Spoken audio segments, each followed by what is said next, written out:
तो जय सियाराम दोस्तो. तर झालं ना बस, पूर्ण बाथरूम फायनली आपलं कम्प्लीट. तुम्ही पाहू शकता काम कसं झालं आहे.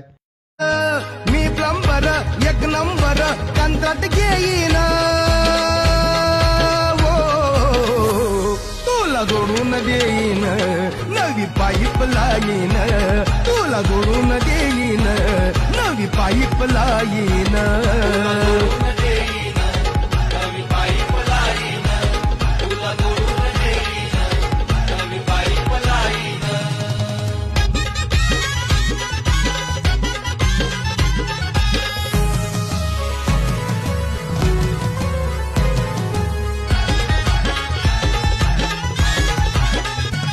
थोडी होईल तोडफोड थोडी होईल धडपड हाय सामान अवघड काम नाही पण अवघड